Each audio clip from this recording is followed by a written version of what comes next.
The नागरिक में आपका स्वागत है। मैं अनिल सिन्हा अपनी डायरी लेकर आया हूं आपके पास। आज हम बात करेंगे 5 राज्यों के चुनाव और खासकर मध्य प्रदेश, राजस्थान, मिजोरम में तो वोटिंग हो गई है। इसके बारे में छत्तीसगढ़, मध्य प्रदेश और राजस्थान। मैं असल में इस बारे में बात करना चाहता हूं कि जो नरेंद्र मोदी की जो स्ट्रेटजी थी या बीजेपी की रणनीति कितना काम आई हिंदुत्व की, और क्या वो हिंदुत्व की जो लाइन है या जो उस पर फोकस है उससे थोड़ा सा हटकर कोशिश कर रहे हैं कि जनता के मुद्दे, स्वास्थ्य, शिक्षा, जैसे कि मध्य प्रदेश में लाडली बहना योजना की चर्चा है और गारंटीज, उन्होंने और बहुत सारे वादे किए हैं। वो आप संकल्प जो उनका घोषणा पत्र जारी जारी हुआ है उसमें कई तरह के रोजगार देने से लेकर के शिक्षा में, उसके बाद अनुसूचित जातियों के लिए अलग से, अनुसूचित जनजातियों के लिए अलग से, और मतलब हर तबके को कुछ फायदा पहुंचाने का। और लोगों का मानना ये है, मतलब जो सर्वे, जो स्टडीज होते हैं, सर्वे नहीं कहेंगे, उस सर्वे कहेंगे जो चुनाव के पहले और बाद में या उनके नतीजों पर जो सर्वे हुए हैं, उसमें कई सर्वे अब बताने लगे हैं, जो मतलब रिसर्च आप कह सकते हैं उसको, कि लोगों का ट्रेंड बदला है। तो मैं अभी कुछ देख रहा था कि ये ट्रेंड क्या बदला है और क्या है जो कोशिश करने के बाद भी कि 22 जनवरी को अयोध्या में राम मंदिर का उद्घाटन है, उसकी बहुत कोशिश की गई कि लोग उसके बारे में खूब चर्चा करें और लोग एकदम ये हो जाए, उद्वेलित हो एक तरह से कि राम मंदिर हम बन गया है, अब हम सब जाएंगे उसको करने के लिए। तो जो हिंदुत्व का एजेंडा है उसको कोशिश की थी बीजेपी ने कि सेंटर स्टेज में लाने की कोशिश की, सेंट्रल एजेंडा बनाने की, लेकिन वो नहीं हुई। मतलब वो कोशिश उसकी विफल रही। फायदा उसको कितना उसके चुनाव में होगा ये अलग मामला है, लेकिन कम से कम उसका फोकस के हिसाब से लग रहा है कि उसने भी ये मान लिया है कि हिंदुत्व के एजेंडे से काम नहीं चलेगा। और ये बात बहुत पहले ही कर्नाटक चुनाव के बाद जो नतीजे आए थे उसमें आरएसएस ने इस बात को समझ लिया था, और उसके मुखपत्र, मतलब ऑर्गेनाइजर और जो 5 जन है उनका, उसमें एक एडिटोरियल आया था, उसका एक लेख आया था जिसमें उन्होंने कहा था कि हिंदुत्व और नरेंद्र मोदी ये दोनों की छवि काफी नहीं है। उन्होंने ये नहीं कहा था कि ये काम नहीं आएगा, उन्होंने ये कहा था कि ये काफी नहीं, मतलब ये पूरी तरह से यही इसी मुद्दे से हम उबार लेंगे अपना चुनाव, ये नहीं है।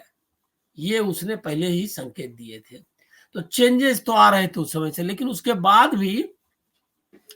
उसका, मतलब आरएसएस का भी फोकस और बीजेपी का भी फोकस, जाहिर है नरेंद्र मोदी का भी फोकस था कि किसी तरह से एजेंडा को, हिंदुत्व का एजेंडा, मतलब कॉम्युनल एजेंडा, सांप्रदायिक एजेंडा, मुस्लिम विरोधी एजेंडा बनाए रखा जाए। और उसके लिए उन्होंने एक छोटे से छोटे जो, मतलब जो मौके हैं, छोटा से छोटा जो सवाल है उसको भी उससे जोड़ने की कोशिश की, जिसमें कि आपको पता है कि इजराइल में हमास का आक्रमण और उसके बाद फिर इजराइल का हमास पर आक्रमण, तो ये दो, इस मुद्दे को भी उन्होंने मुस्लिम विरोधी हिसाब से पेश किया। शुरू में तो इजराइल के साथ चले गए और बाद में लौटे, फिर थोड़ा सा, मतलब ये हो गए, मतलब जिसको आप कहेंगे कि पूरी तरह से नहीं उसको कर पाए, उसके समर्थन में खड़े नहीं रहे, थोड़ा ढुलमुल हो गए, डोल गए। और फिर इजराइल के समर्थन, मतलब उनके खिलाफ एक प्रस्ताव था जिसमें प्रस्ताव में नहीं किया था। लेकिन अभी लेटे है कि फिलिस्तीन में जो उनके फिलिस्तीन के इलाके, मतलब वेस्ट बैंक और गाजा में जो इजराइल, मतलब फिलिस्तीन है, उसमें इजराइल का सेटलमेंट्स है, उन्होंने कुछ बस्तियां बसाई हुई हैं, उसको घेर घार करके पूरा बंदूक के बल पर, मतलब उनकी जमीन बस्ती इनकी, प्रशासन उनका मतलब वो तो ओपन जेल है इजराइल और फिलिस्तीन का जो इलाका है, गाजा पट्टी और वेस्ट बैंक, तो वो ओपन जेल को में उनका जो था वो उसके खिलाफ था कि ये अवैध है, ऐसा यूनाइटेड नेशंस के प्रस्ताव में भारत ने फिलिस्तीन के पक्ष में किया, तो फिर उधर लौटे। तो ये चलता रहा, लेकिन मीडिया और बीजेपी का जो आईटी सेल है, बीजेपी पार्टी के रूप में वो इजराइल के साथ खड़ी रही, और मुस्लिम विरोधी माहौल देश में, हमास कैसे आतंकवादी है और हमास का समर्थन कांग्रेस करती है या विपक्ष के लोग करते हैं वगैरह वगैरह जोड़ करके, मतलब वही नैरेटिव कि कांग्रेस तो मुसलमानों के पक्ष की पार्टी है और हिंदुओं की पार्टी सिर्फ बीजेपी है। ये दावा के बावजूद ये दावा नहीं मतलब सक्सेसफुल हुआ, ये आप कह सकते हैं। इसके बाद उन्होंने ये रणनीति अंत में आ गए, वो गारंटीज पे कि हम ये फायदा देंगे, हम ये फायदा देंगे, जो कांग्रेस ने जिसका सफल प्रयोग कर्नाटक में और हिमाचल प्रदेश में किया। हिमाचल प्रदेश में के बारे में तो कहा जाता है कि जो ओल्ड पेंशन योजना, पुरानी पेंशन योजना जो थी, वो उसके नाम पर वो जीत गए, और बाकी तो उन्होंने किए ही थे। कर्नाटक में भी कहा गया कि गारंटी जो उन्होंने दिए थे, और जो आते ही उन्होंने तुरंत उसको लागू किया, महिलाओं को लेकर के, रोजगार, युवाओं को लेकर के जो गारंटीज थे, जो उनको डायरेक्ट बेनिफिट, लाभार्थी जिसको कहते हैं, तो वो था। तो लाभार्थी का इस्तेमाल यूपी में बीजेपी ने किया था, उसकी कोशिश मध्य प्रदेश में भी हो रही है कि लाडली बहना योजना का जरिए, लेकिन हिंदुत्व उनका कोर एजेंडा था वहां भी, मध्य प्रदेश, ये उत्तर प्रदेश में भी। कर्नाटक में तो आपने देखा कि उन्होंने बजरंग बली, मतलब मोदी जी बजरंग बली के समर्थन में उतर आए। कोई गलती से कुछ भाषण हो गया था जिसमें कि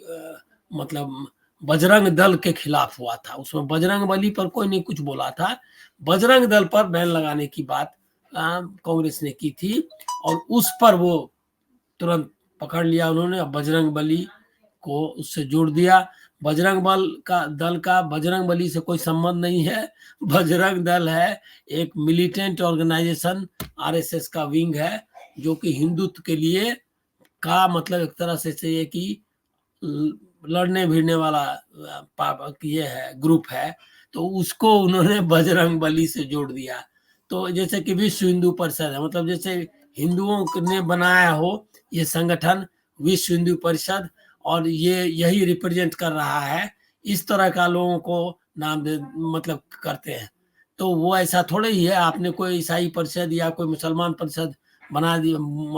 संगठन ढेर सारे आतंकवादी संगठन भी हैं, ढेर सारे मिलिटेंट ऑर्गेनाइजेशंस हैं, ढेर सारे सेवा वाले ऑर्गेनाइजेशंस हैं, ढेर सारे प्रचार करने वाले धर्म के ऑर्गेनाइजेशंस हैं। उसको वो सब उनको रिप्रेजेंट थोड़ी ही करते हैं। किसी भी धर्म का कोई संगठन जो है वो उस तरह का संगठन नहीं हो सकता है। धर्म एक विचार है जिसको कि लोग अपने हिसाब से करता है, और उसकी कुछ परंपराएं हैं, कुछ आचार है जिसमें बहुत सारे परिवर्तन दिखाई देंगे। जैसे हिंदुओं में भी हमारे गांव में जो जिस तरह से पूछते हैं लोग, और आपके गांव में जिस तरह से पूछते हैं, वो दोनों में फर्क है। तो इसलिए कोई संगठन नहीं हो सकता, लेकिन दावे इस तरह के संगठन किया करते हैं कि हम रिप्रेजेंट करते हैं, और उसके बाद वो डिसीजन लेना शुरू करते हैं आपके तरफ से। तो जो हिंदुत्व का ये जो जिस तरह बीजेपी अपने बोलती है कि हिंदुओं की पार्टी तो हम है, और ये आप बताएं कि 63% से ज्यादा लोग तो उनके खिलाफ वोट करते हैं, जिसमें से कि कुछ मुसलमान हो गए और बाकी तो हिंदू है। तो आधे से अधिक हिंदू तो उनके खिलाफ मतदान करते हैं। तो वो कैसे, और कोई उन्होंने किसी ने उनको हिंदू होने की वजह से वोट दे करके जिताया है, ये भी नहीं समझना चाहिए। कोई भी जो है ये कह करके आप संविधान के खिलाफ है कि आप जाति और धर्म के नाम पर वोट मांगे। तो अगर हिंदू पार्टी कह करके अगर आप चुनाव जीतना मतलब जीतने की बात बताते हैं तो संवैधानिक रूप से गलत है, ये मैं आपको बता देता हूं। और इसके लिए बकायदा चुनाव आयोग की तरफ से बनाया हुआ है, गाइडलाइंस है, जिसमें कि इसका मजहब और जाति दोनों के नाम पर आप वोट नहीं मांग सकते। लेकिन चुनाव आयोग तो आप समझ लीजिए कि है या नहीं है, उसको चुनाव में दिखाई देता है कि वोट हो गया, इसीलिए हम लोग को लगता है कि चुनाव आयोग है। चुनाव आयोग एग्जिस्ट मतलब कहीं पर आपको मैदान में कहीं दिखता नहीं है, ये समझ में आएगा, क्योंकि आराम से सब ये क्या कहते हैं, धर्म का नाम लेते हैं, सिर्फ नहीं धर्म के नाम पर वोट मांगते हैं, दूसरे को बोलते हैं क्या कि वो धार्मिक नहीं है और हिंदू नहीं है, इस तरह के नाम पर वोट मांगे जा रहे हैं, लेकिन चुनाव आयोग कहीं है नहीं। तो खैर मैं ये बता रहा था कि हिंदुत्व के नाम पर जो मोदी जी का था कि उसके नाम पर और मोदी जी के चेहरे पर, उसमें कहीं न कहीं बहुत भारी गिरावट आई है। अंत में उनको भी सहारा लेना पड़ रहा है मुद्दों का, मुद्दे गारंटीज का लाभ पहुंचाने का, जनता के जो सबका साथ सबका विकास वाला उनका नारा था, अंत में वहीं आ गए हैं वो, ये मैं आपको बताना चाहता था। लेकिन ये एक बस आपको थोड़ा सा इसके बारे में बताऊं कि ये मुद्दे पर आए क्यों। तो उसमें कहता है कि धीरे धीरे मतलब वो जो सर्वेज हुए हैं, उस सर्वे में ये बताते हैं कि धीरे धीरे लोग जो है इसी पर आ गए हैं कि उनको क्या फायदा हो रहा है, मतलब हमको स्वास्थ्य के लिए इलाज मिल रहा है या नहीं, हमको शिक्षा के लिए बेहतर व्यवस्था मिल रही है या नहीं, हमको हमारा अनाज मतलब अब जैसे उषा बहुत बड़ी भूमिका निभाई वो जो अनाज मुफ्त अनाज की योजना है, ये इसके उत्तर प्रदेश के चुनाव में, तो इसीलिए वो भी है, लेकिन उसी पर हो रहा है, ये भी थोड़ा सा ज्यादा है, क्योंकि उससे ज्यादा लोग चाहते हैं, क्योंकि वो वैसी योजना तो हर जगह चलती है, लेकिन वो कर्नाटक में काम नहीं आई, वो योजना हिमाचल में उस तरह जो योजना है पहले से चल रही वो काम नहीं आई, तो वो है, इतना साफ भी नहीं है कि हर एक में लोकल इश्यूज भी हैं और कुछ छवि का मामला है। तो क्या हिंदुत्व और मोदी जी की छवि, वो दोनों जोड़ करके बीजेपी लड़ नहीं पा रही है। मोदी जी की छवि के बारे में तो मैंने आपको बताया कि अकेले उससे मामला बन नहीं रहा है, ये तो उन्होंने कहा भी कि दीजिए वोट बीजेपी के नाम पर, मतलब लोटस, उन्होंने कहा चेहरा हमारा कमल है, तो उसका मतलब है कि वो अपना चेहरा नहीं उस तरह से, लेकिन अभी जो मध्य प्रदेश और छत्तीसगढ़ में मांगने हैं, तो उसमें अब वो कहने लगे हैं मेरे नाम पर वोट दो टाइप का जो भाषण है, उसका कहने का मतलब ये है कि मुझको वोट दो वाला, वो जो हिमाचल प्रदेश में जिस तरह से उन्होंने साफ साफ कहा था कि मुझको वोट दीजिए, उसी स्टाइल में इधर भी चालू है, मतलब हो गया है। तो कोशिश तो है फिर से उनको रिवाइव करने की, हिंदुत्व को रिवाइव करने की, लेकिन वो मामला, दोनों मामले फेल हो रहे हैं। तो क्या ये मामला राहुल गांधी ने फेल किया है? तो मुझको लगता है क्या कि कुछ हद तक तो उन्होंने किया, एक जो छवि थी इनकी उसको कम किया है, छवि वाले मामले में तो क्लियर कर दिया कि उनकी छवि को अडानी वाले इशू को लेकर के, बाकी इशू को लेकर के कहीं ना कहीं से उनको थोड़ा धक्का लगा है, इसीलिए वो बैकफुट पर गए। और जो कर्नाटक में और उसमें जो गारंटीज के कारण जो है कांग्रेस